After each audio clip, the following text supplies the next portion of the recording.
Welcome back to Learning Torah Lishma. Today, we want to talk about Parshas Toldos. But before we talk about it, we wanted to have a little hakdam, a little introduction, a story that I personally heard from the Bala Makarev.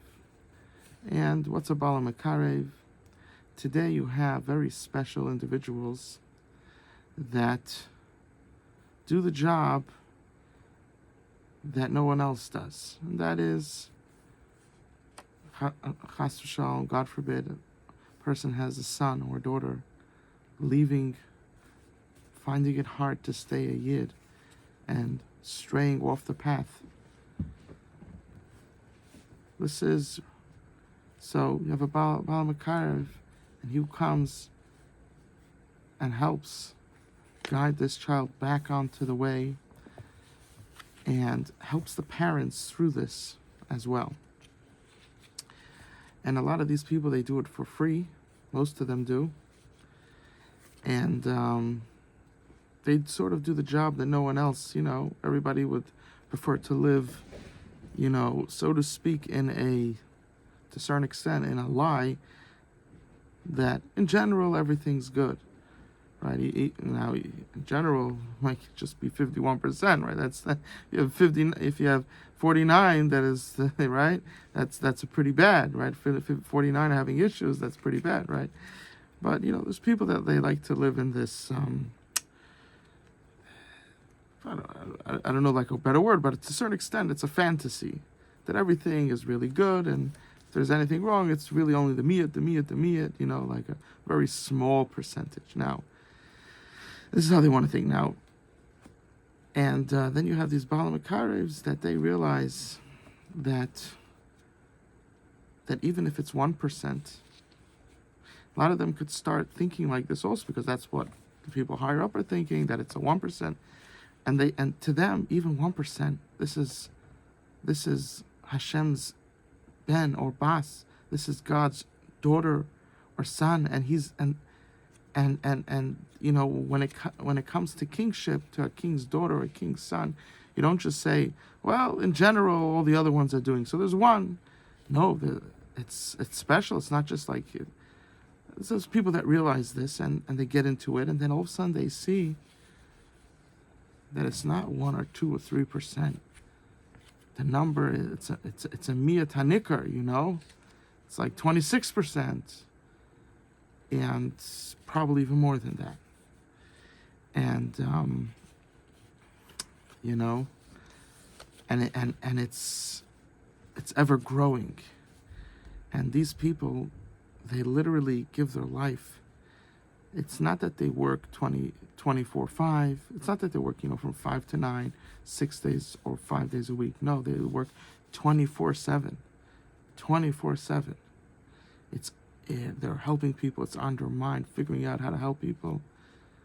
And most of the time they do it all for free. I'll give one of the names, because I'm not sure if everybody wants, this, but I'm going to give one name. And the reason why I don't want to give, I'm giving out names is because sometimes these people, unfortunately, they could be attacked, so just... they could do so much for the tzibur, then the tzibur or the rabbanim or the rebbitzins could attack them. And I've seen this happen. So I'm just going to give one name that's like everybody knows about. And, in this way it's safe. But let's say Rabbi Yosef Mizrach, he has a website, divaninformation.org. And I would suggest everybody take a look there. Absolutely out of this world stuff. And... so he's someone that's been doing this for, 15 or more years already. Who knows how many years? Maybe 20 plus years already. And these people tend to have a very good understanding of the world because they're involved in the world, So, so here I'm going to tell a story with one of these tzaddikim that is Isaac, right, in this area. I'm not going to say his name, but I'm just going to say a story about, and I heard personally from him alone. I heard this story. The story goes like this. There's a father that calls up, let's call this person Shloima. That's, Shloima. So there's this father that calls up Reb Shloima, and tells him that, and unfortunately his daughter is finding it very hard to be a Yid, to stay a Yid. And as you can imagine, a Yiddish father, or it could be in this case the father called, but I'm sure also the mother as well, broken over what's happening. And so this Reb Shlomo starts to talk with him, because you have to understand that you have to figure out what's going on. So when you speak with someone, they're very smart, and they could see a lot what they're not saying, what the parents aren't saying. Maybe the parents are causing it, right? Maybe it's a cousin, maybe it's an uncle, maybe it's a friend, right? Maybe it's a school that's causing them to do, it could be all different things. So you have to speak to them. You have to sort of get a feel of that person's life. And so he's speaking with the father, and the father tells him that he's a Rebbe. He's a Rebbe in a school, which means he's a Jewish teacher that teaches Jewish studies. Right? In a Jewish school, you have the Jewish studies, and then you have the secular studies. So he's a Jewish teacher that teaches Jewish studies. He's a Rebbe in a school, and his big parsha is Parshas Bereshis. That's what his big parsha is. And remember, this point in the conversation is sort of brought as agav, but you're going to see why this is going to be so important soon. And that's his, that's what this Rebbe is known for, especially Parshas Bereshis, and so, and in the course of the conversation, Reb Shlomo is hearing that basically there are issues going on. But the father mentions that he sort of made this chumrah. It's not a daraisa, it's not a darabanan, it's his own chumrah. I don't remember what it was exactly. And this, the daughter is finding very difficult, this aspect, and it's sort of stoking the fires of her going off the derech. And the father, now, when the father says this to his family, and the daughter is included, he does not say that it's his own chumrah that he created, right? He doesn't say that it's not a derabanan, not a deraisa. The people are under the impression that it's a deraisa. That's what's happening. So the daughter thinks that this is deraisa, and really it's not even a derabanan. It's his own chumrah, right? I mean, if you want to have a chumrah, your own chumrah, that's for yourself. You can't, to sit and push it on other people. That's incorrect. And Reb Shlomo looks at, talking to him on the phone and says, hear what you're saying. You've been teaching Parshas Bereshis for many, many years. This is like your Parsha. And what does it say in Parshas Bereshis? Adam made the first derabanan, right? Hashem says you can't eat from the Eitz Hadas. That's it. That's all he said. That's all Hashem said. Hashem was very specific. He says you can't eat from the Eitz Hadas. He didn't just say the Eitz Hadas is usher, and he's like, what's usher, this, that. Hashem was very specific. He says you can't eat from the Eitz Hadas, from the tree of knowledge. What does Adam Rishon go? He goes to Chava, which is created later from Adam's rib. And what does he tell her? He tells her that Hashem says you cannot touch the Eitz Hadas, the tree of knowledge, lest you die. Now, When Hashem said it, Hashem says you can't eat from the Eitz Hadas lest you die. But Adam didn't say that. What did he say? You cannot touch the tree of knowledge lest you die. And we know that's what the Nachash HaKadmani, the first serpent, which was like a mix of also the Sitra Achra, the evil angel, the evil force, and was sort of mixed into the Nachash HaKadmani, and that's why snakes are cursed all the way till today. They used to have feet. They lost their feet. Some Midrashim say they even had hands, and they lost that. And but everybody holds that they had feet and they had koyach hadibur, the ability to speak like a human being, and they lost it. And so now they can't speak, and they don't have hands or feet. They have to slither. So the Nachash HaKadmani, the first serpent, came to cause Chava to sin. And what happened? He pushed her against the tree, and he said, "Look, you didn't die. So if touching it doesn't kill you, then eating it doesn't kill you either." And was one of the main aspects of how he got Chava to eat from the Eitz Hadas. You know, they say curiosity killed the cat, right? So, right, the curiosity, right, caused the world to have death, right? Well, what happens if I eat from it, right? So this is what happened. So Adam made a derabanan, and he didn't say that it was a derabanan.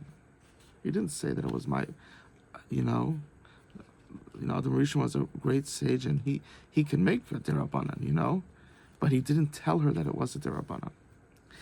And because of that, look what happened today. Now we're trying to get back to that primordial state, and we're going to get there, but most people, unfortunately, are not going to merit to be there, because of you got to follow Hashem, you got to follow God to be there.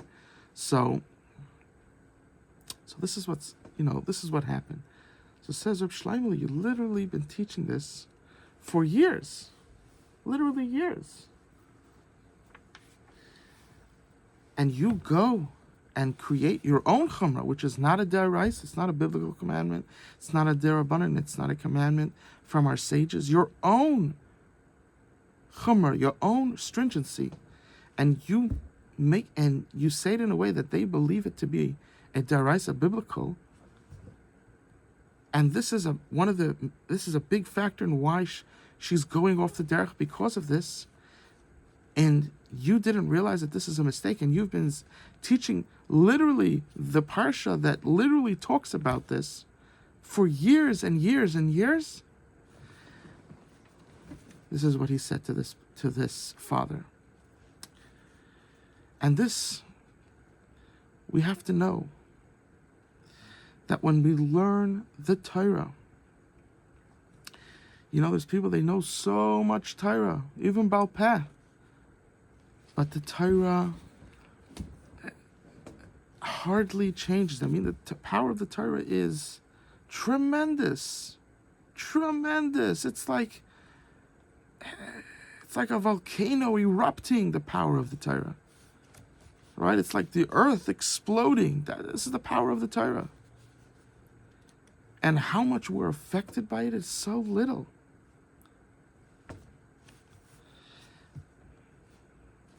It's so little, and so little compared to the power that it has. We learn the Torah, but we don't. It doesn't come into our lives. There's some type of lack of respect of what the Torah is. It doesn't change us. And we could be doing it for years, right? A boy has to do Shnai Mikveh Targum, right? Each parsha, he has to do twice the parsha, and then one time a translation. Most people do Onkelos, some people do Rashi, some people do both, right? So it's shocking shocking how a person could know so much, but the Torah has so little meaning. And you can say, well, what do you mean it has so little meaning? I do this chumrah, I do that chumrah. The answer is you read the parsha, like in this story, you read it, and you could be doing it for years, and you, how come the lessons that are being taught it never affected you? There's something wrong there. There's something wrong. It has to be that when a person learns, he's constantly changing for better. That's the Torah. So now we're going to get to the story. In the Parsha, at the end of the Parsha, told us. So, Asav comes back. He finally, it's a whole midrashim talking about how every time Asav would catch a sheep that he was going to bring, he was going to make it. He was going to make a carbon pesach and bring it to his father. Every time he prepared it, and then he went to get another one, a malach would come and untie that one, and then someone would escape, and it took him extra long, so to sit and prepare the food. By that time, Yaakov already came in and got the brachas. So Asav comes in now. He finally has everything. He has to cook it. It's all a process. And he comes in and he says, I'm Asav. And Yaakov's like, what do you mean you're Asav? Asav was just here. And the pasuk says Yaakov has this charade gedola, it's huge fear. Imagine the brachas, the blessings, that this is how the world is going to be able to continue into existence. And imagine if he made a mistake and he just gave it to some random person. But then it was Megala to him, Baruch HaKodesh. Then you know who came? It was Yaakov Avinu. And he told Asav, let's read the pasuk.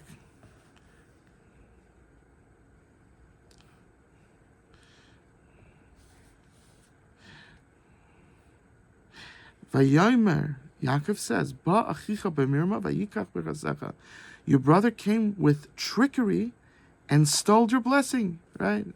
Straightforward. He wasn't like shooting around the bush. Your brother came with trickery and stole your blessings. That's it. That's what happened, right? Then Asav says, then Asav says, that's what's called Yaakov, the Yaakveni, and then he says, you don't have any bracha for me? So then Yaakov gives him a bracha. The bracha he gave. The first bracha was the continuation of spirituality in this world. That was that bracha. But Yaakov got it. So now, Yaakov gives Asav a kashmistika bracha. You'll be wealthy, you'll be healthy, everything will be good. That type of bracha. That's what he gives him. So, now it's interesting, right? A lot of people, they say that Yaakov stole the brachas. That's not what happened. When Yitzchak gave the blessing, the bracha to Yaakov, he didn't steal it, because the pasuk doesn't say he stole it. He says he took it with trickery. But it doesn't say he stole it with trickery. He took it with trickery. Why is that? Why didn't he steal it? Why wasn't it considered stealing? Right? Yitzchak was planning to give these brachas, these blessings to Asav. And the answer is,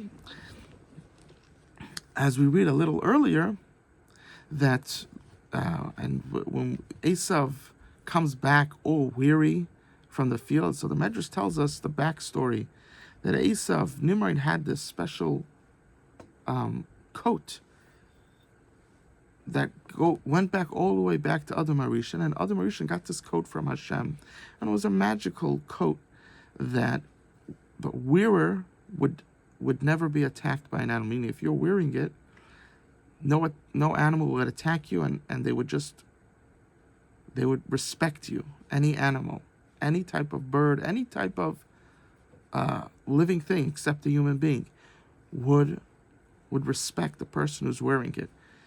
And Hashem gave this to Adam because he lost his high spiritual level, and now he could be attacked.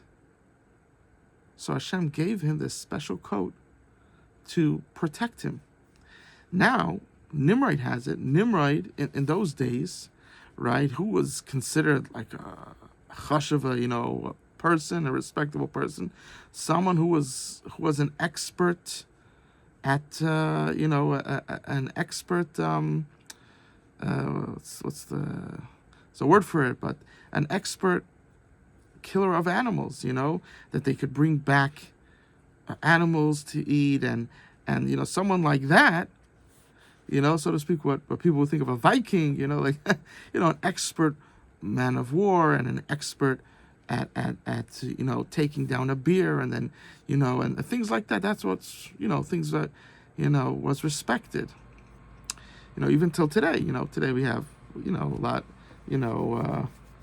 but even till today, that's something that a hunter. That's a hunter, right? A professional hunter. That in those times, that was like, if you were a professional hunter, all the women wanted you, and you would make tons of money. You'd be rich, right? And Nimrod was a king, right? He became a king because of this. So Asav saw that he had this coat, and he wanted it, and he, so Nimrod, would have he would go on his hunts, and he would have a few people come with him. He was a king, and so Asav figured out where he had the least amount of people, and then he attacked them, and he overwhelmed all his guards and Nimrod, and killed them all, and took the coat. And now he's coming back, and you can imagine, he took on a few people, and he's just one person. So, and he succeeded. So he's all worn out, right? It's not like today you have a gun, you just shoot, and you could just shoot them all. You had to physically fight with them. And he's completely knocked out.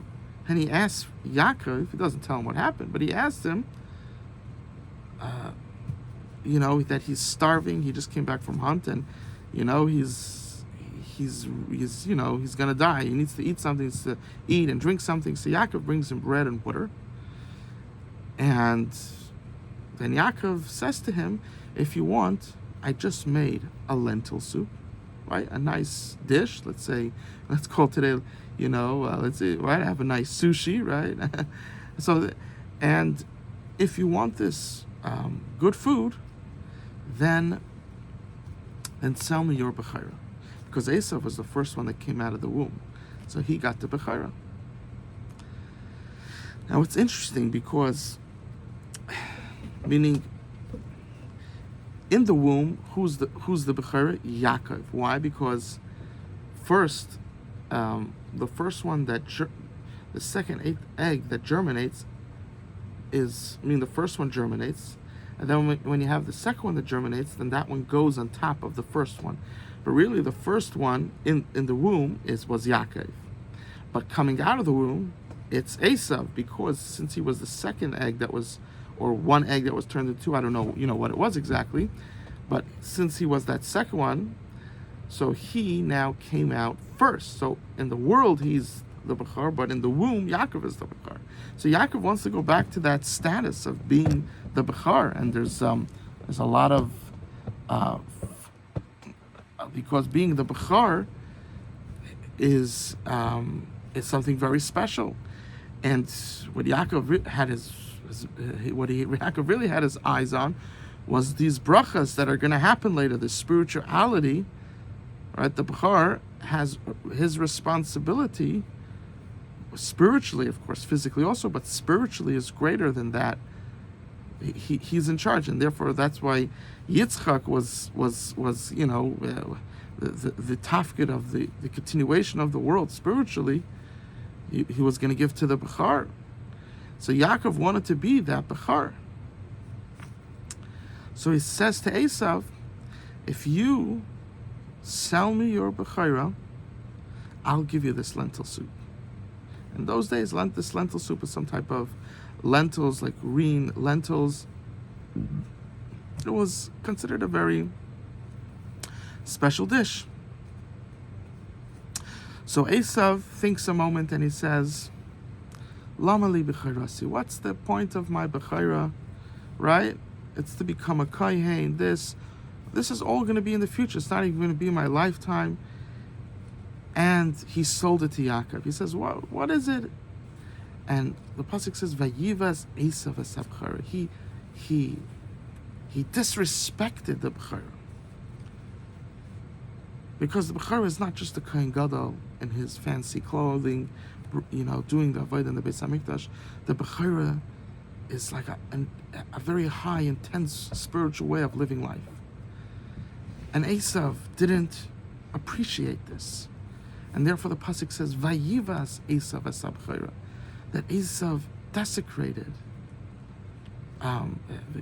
embarrassed the b'chayra.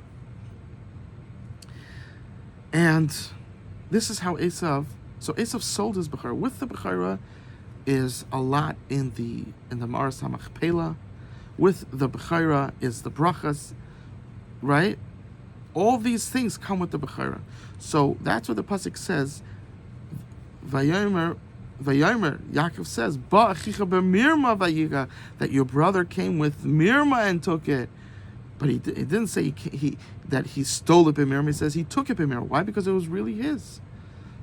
But the only way he could get it was through mirma. So that's what he used to get it, because that was really his. He bought it. And he made we'll see that Yaakov also made a shtar. It wasn't just he bought it over, he made a shtar. Always make sure to make a document. He made a shtar and everything. And we're going to see later on, it's going to be used later on when Asav dies and he wants to be buried in the Maras HaMachpelah, and he wants to stop Yaakov.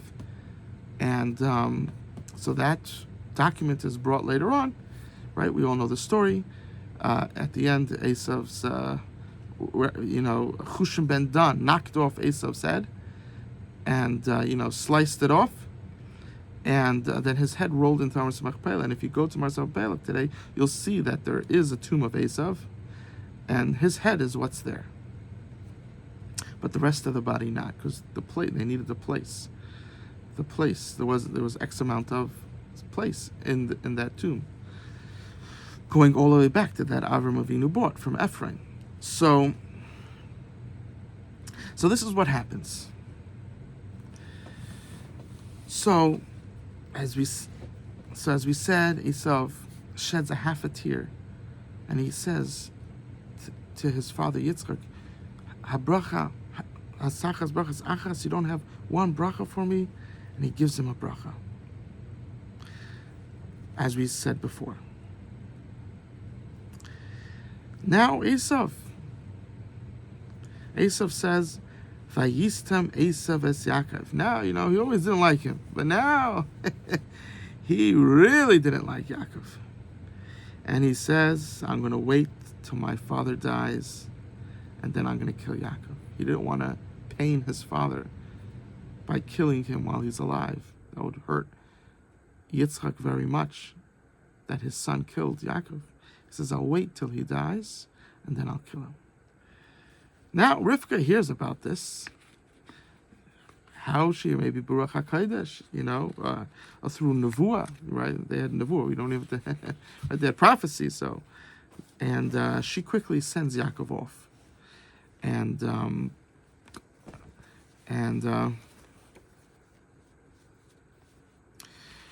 Yaakov tells, and now when he's leaving, he says goodbye to his mother, says goodbye to his father, and his father Yitzchak tells to Yaakov, Lo sikach isha mibnos Canaan, don't take a girl from the children of Canaan. Why? Canaan was a nation that was very promiscuous, and I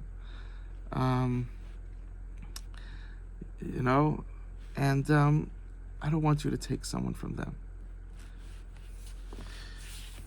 And Yaakov leaves. Now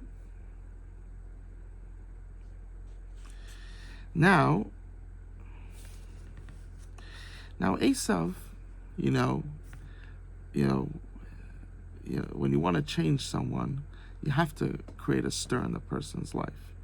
You know, that's now the person's starting to think into their life. You could help them, direct them on the right path. So this creates a stir in Asav's lives. And the pasuk says, "Vayar Asav kirois b'nos Canaan be'enei Yitzchak Aviv." Asav, he sees that the b'nos Canaan is not favorable in Yitzchak's eyes, and he really, honored his father and really respected him. And what did Asav do? So he married a whole bunch of Canaanite women. So what did he do? He says, I see my father doesn't really like these Canaanite women. So Asav went to Yishmael, who is Yitzchak's brother, and he took a girl named Machlas, who was the daughter of Yishmael. And he added her to his wives that he had. So, so Asav starts to have a bit of a Hirut Shuvah, and he goes to now marry, a girl that's not for the Canaanim. And, if Rabbi Mizrahi was back in those days, he could have caught Asav in this time of Hirut Shuvah and actually brought him back, But but back then there wasn't, this movement was very small. So maybe if it was today, maybe we could, someone could have caught him in that moment and brought him back. So this is what happens with Asav. Now, what's here is mind-boggling. Yitzchak, now just to understand, what does it mean, the Avos, the forefathers, Avram, Yitzchak, and Yaakov, right? There's also the Imais, right? So Rivka, Rachel, Leah. The greatness of them, these people are giants. There's a certain star that it's so big, when you go out, there are certain stars that are so big that the earth is a dot compared to that star. Then there's ones that are so big you don't even see the earth. That is the Avos. The Avos HaKadoshim and the Imais are giants. And the only one that ever came to their level and surpassed them was Moshe Rabbeinu. Just imagine Moshe Rabbeinu, right? Right? He's the only one. And the Avos HaKadoshim is chakuk in the kaviyachol, so to speak. Hashem has a robot that represents him in Shemayim, because Hashem's not physical, he's not matter, and therefore, how does he communicate? So he can make you just hear sound, but sometimes Hashem also wants to show you something with motions, but he's not physical. So Hashem has a robot that represents him in Shemayim, and he also has a kisei hakavod, a throne of glory, that this robot that doesn't have any free will. It's a robot. It does exactly what he says, sits on there, and does things according to what he wants. So that's what the kisei hakavod. So this kisei hakavod, now you have to understand, this kisei hakavod is higher than the angels. You understand, and this robot that represents him is it's representing 100% God Himself, but it's not, but it's a robot that Hashem created. So it's that's what people have they got mixed up, right? So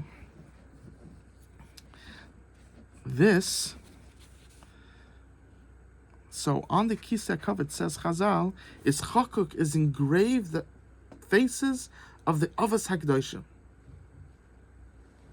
Absolutely out of this world. So this is the Avos, Avram, Yitzchak, and Yaakov. Their greatness is, it's not just unparalleled. It's something we could never comprehend if we lived 1,000,000 years. And we could be awake for 1,000,000 years straight and never comprehend their greatness.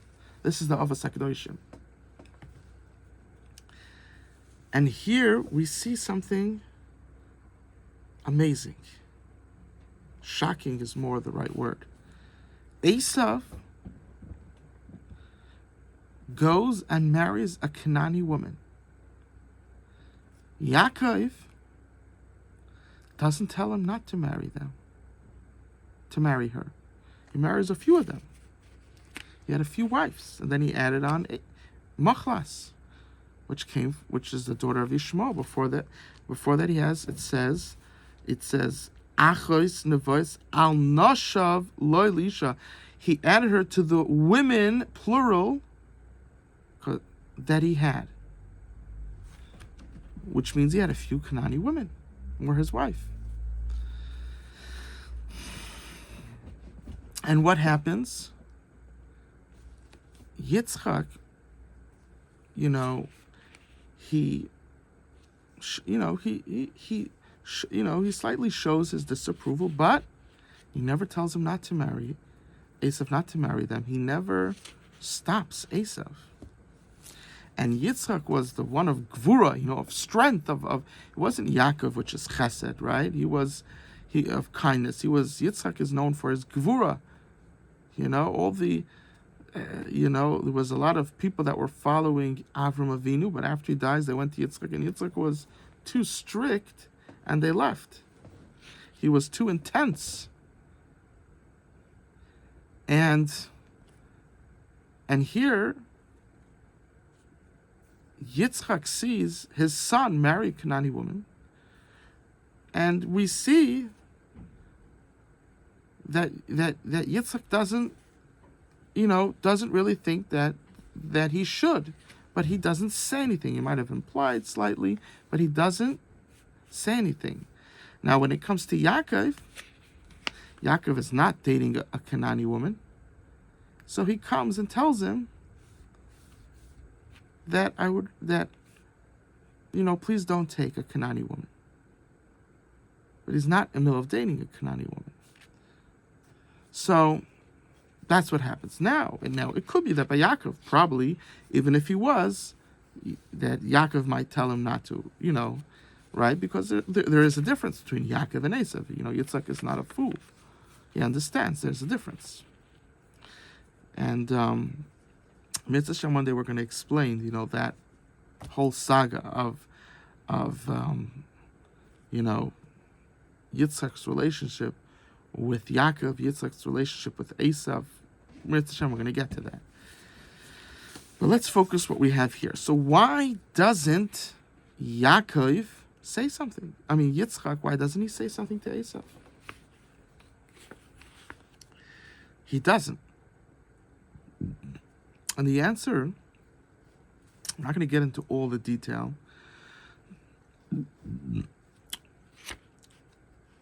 but the simple answer is that at this point, right, the Jews are not created yet. This is the process that's going to create Jews. And therefore, Asav is permitted to marry a Canaanite woman. There's no isser, there's no prohibition. Right? God did not prohibit two people that are not Jews to marry each other. What God prohibited is a Jew to marry a non-Jew. But Asav was not considered a Jew. There was no Jews. This was the process that was going to create Jews. And then later on, Hashem made it that retroactively they're Jews. The people that wanted to be a Jew. So that went back to Yitzchak and Avram. And that was the chesed that Hashem did, so to speak, the present that Hashem gave to us when he was Mekadesh Yisrael. He sanctified Klal Yisrael and he turned them into Jews. The present he gave back to us is he reconnected us back to the Avos HaKadoshim, to the Shvatim, to Yaakov, to Avram, Yitzchak, and Yaakov. He reconnected us to them. But at the present time, they're not. It's going to be later on that's going to be retroactive. So whatever you do now, right now there isn't any Isser. And what's going to happen later that's going to be retroactive, that doesn't make now, that just makes it that there's still a connection. But it doesn't make it that now they're Jews. So they aren't Jews. But they're very high spiritual people. But Asav didn't want to go on that path. And there's no prohibition for him marrying a Canaanite woman. For that reason, Yitzchak did not say anything to him. He might have implied slightly that, to look for something better, not from the Canaanite, not from the nation it was a nation that was known to be very promiscuous. And that's, but he didn't say anything. And now Asav is contemplating and he's realizing, well, he hears that his father actually said it to Yaakov, and he's like, you know what, I really knew my father thinks this. So he goes and marries Machlas, the daughter of Ishmael.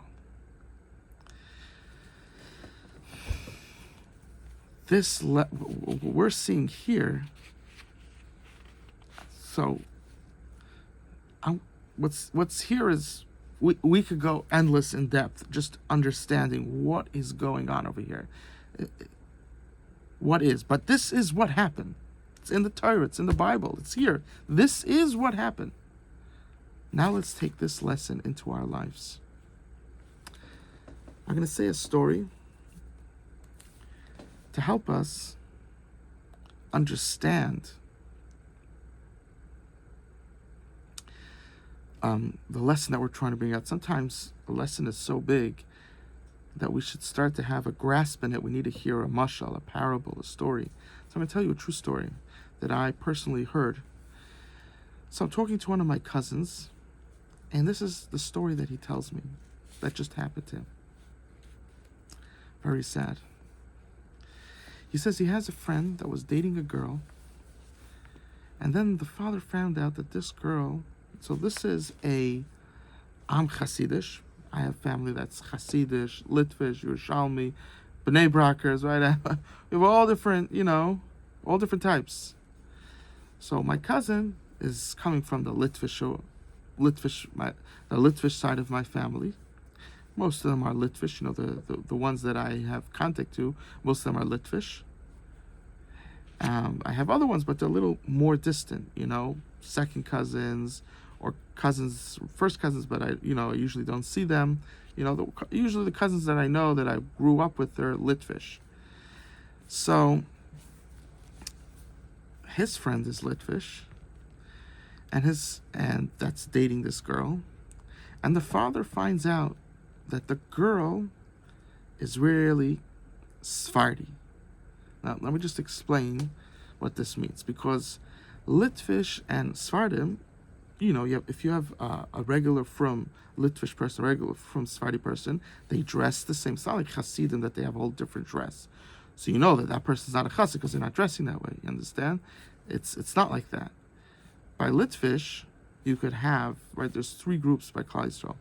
There's the Litvish, there's Hasidim, there's Sephardim. These three groups that have that inside of them you have many other groups, but this is the general, right? You have the Litvish group, you have the Hasidish group, and you have the Sephardi group. And in them you have many different types, but there are three groups that exist today.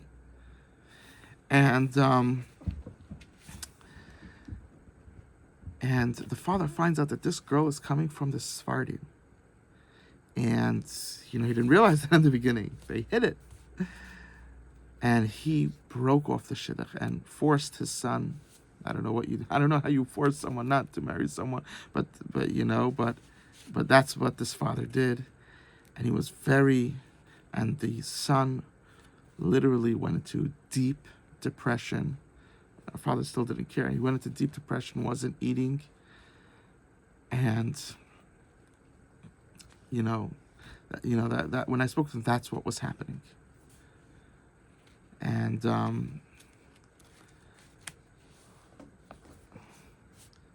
right, That's what was happening. We look into this week's Parsha. Parsha's told us, well, to be precise, a few weeks ago, this week's Parsha. And it says that Yitzchak doesn't stop his son Asav from marrying a Canaanite, some girl that he picked up in some promiscuous place, right? He doesn't stop. It's a promiscuous, Canaanim are known to be promiscuous. It's a very hedonistic type of way of living, very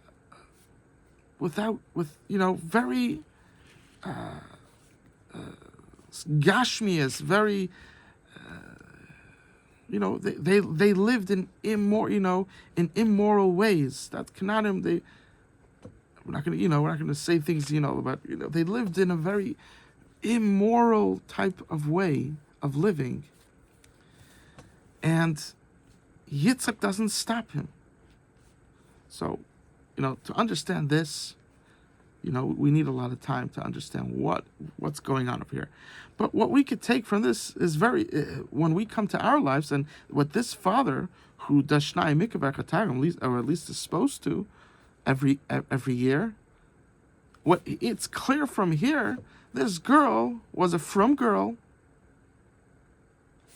Why is he fighting?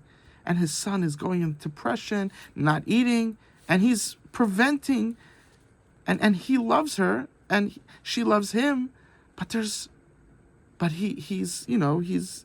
a very young adult, and his parents have sway. He's scared, he's a young adult, he's not a 30, 40 with kaichos of his own. He's very young. And this is something that is so wrong, that Litvish people think that you can't marry a Sephardi. Hasidic people think you can't marry a Litvish or a Sephardi, and b'diavad you can marry someone that's Litvish. You have Sephardim that think you can't marry a Litvish or a Chassid, or right, and you have Sephardim that say only this type of Sephardi allowed to marry, but not that. And you have Litvish that think you can't marry a Chassid, and you can't marry a Sephardi. You have to marry someone that's Litvish. And it's not like if you do it anyway, nothing happens. No, there's repercussions. People won't marry your kids. It's horrible. People could, you could be disrespected because of that, right? It's horrible what's going on. And these are from people that keep the Torah, that keep Judaism in the right way, and because of their ethnicity, they're being knocked off. These are Jews that are shomer Torah mitzvahs, and the system today, the way thinks that one is better than the other. And it's not like, even in their own groups they have this, right? You'll have Hasidim that think I can only marry this type of Chassid. Those Hasidim are bad. Litvish think I can only marry this type of Litvish. Those other Litvish are bad. And Sephardim will think that I can only marry this type of Sephardi and that other type of Sephardi is bad.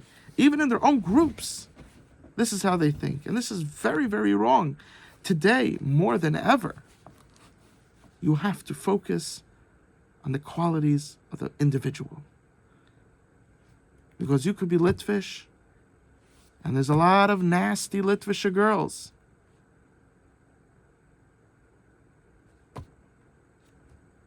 That doesn't, just because you're married Litvish doesn't mean you got a good girl. And there's a lot of girls in the Sephardim that are amazing. And in all the different, combinations of how to say it. You understand? And this idea, it's shocking that it's shocking that it exists. There's one thing that, it's one thing when you have a preference, a light preference, if you're Ashkenazi, you want to marry someone Ashkenazi, understandable. You're Hasidic, you want to marry someone Hasidic, understandable. You're Sephardi, you want to marry someone Sephardi, understandable. a light preference. But it's not that there's this light preference. There's this like denigration, each group to the other, and then even in the groups themselves, other different parts are denigrating the other.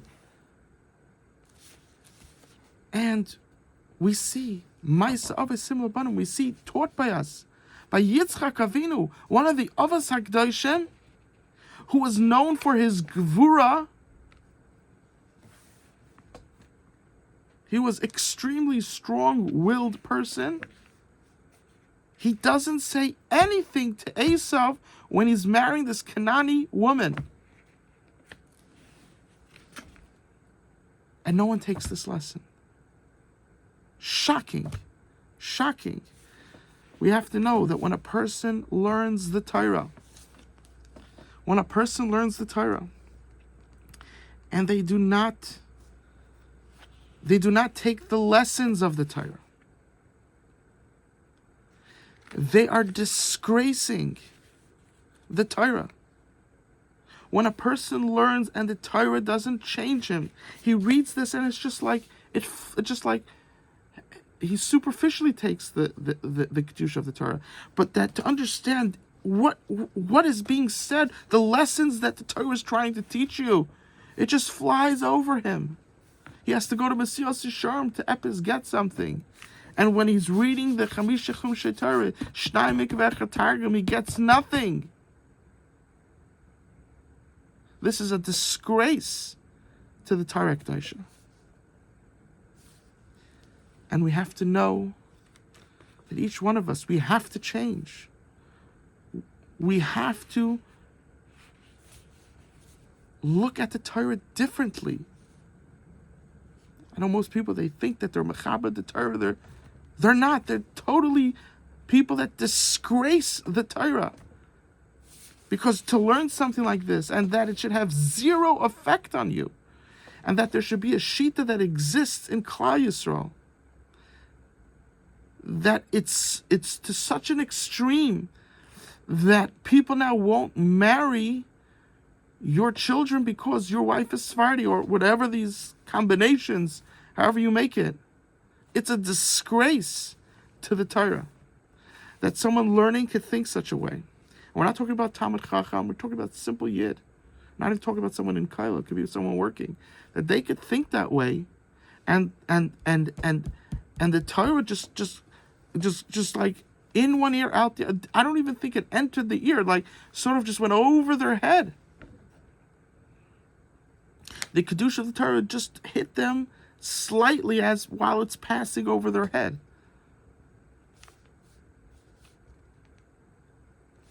But I want to come and tell you the greatness of what can be. When a person comes and changes and realizes when the Torah says something, it's teaching us something. That it goes into our minds and doesn't come out. Some people, eventually something gets in, but then it doesn't just go out of one ear, it goes out of both. It hits us. If we change to be people that we do what the Torah says, what Hashem says, not what some chumrah, not what some minhag that we got from our father. Well, what is that minhag from your father? Even your great grandfather. Is this a minhag from the Avos HaKadoshim? Is this a minhag from the Dirabanans? Right? We do have certain minhagim in that's like a minhag from the great tzaddikim of old. People, they don't understand the difference between different minhagim even. They put themselves, their ideology is greater than the Torah.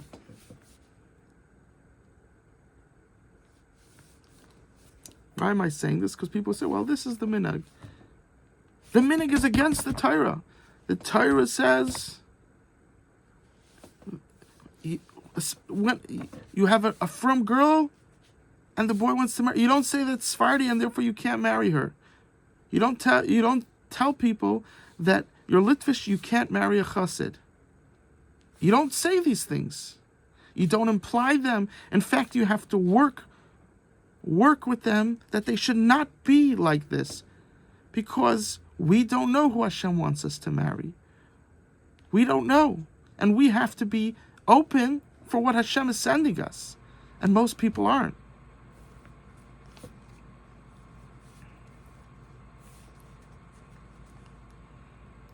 We have to focus on the individual. And the great thing is when we go in this way, and we take these lessons, the Torah it's something that changes us constantly. We learn it, we see the lessons, it changes us. Then retroactively, everything that we did all now becomes good. Now, that means bein adam l'makam aspect, between you and Hashem. If you hurt someone, then you have to ask them for forgiveness. But between us and Hashem understands that we make mistakes and that we improve. So if we do improve, Hashem understands those mistakes, and those mistakes can either be taken away or changed into something good, depending on how we improve. Do we improve? I have to do it, and we sort of have grudges on Hashem, grudges on God, or do we improve with happiness, with gladness, with glee? If we do it that way, then all those prior mistakes turn over into merits. So I want to give a bracha, I want to give a blessing to everybody, that the Torah, the Bible, that we should take it seriously. It should be something that's extremely special to us, and that we look for it for life lessons. Everything, like from the smallest. Imagine you only had one pasuk, one verse. You got stranded on an island. You lost. Your memory got lost. All you know is that there is a Bible of God, and you have one verse from the Bible. And that one verse is all that you have on this island. That one verse should be so special to you, and you should think into that verse to see what Hashem wants. That's the way we have to view every verse in the Torah. That's the way we have to view it. It's not just like from one verse to the next, the importance of it. What that verse is teaching me something. What does God want me to do? If we view the Torah in this way, if we go in this way, it's unimaginable how much greatness, how much nachas we're causing to Hashem, and how special we are when we do this. Because at the end of the day, we're only human, and our abilities to understand in the overall picture, to understand what is the toiv amiti, what is the true good, is very limited. We live one time, we don't live very long. But Hashem, God, gave us a book. He gave us a book that's a roadmap that we could go through our life with excellence without being God, because we're not God. Let us take it seriously. Let us realize the importance of the Torah, and chas v'shalom not disgrace it. Love you all. Have a wonderful night.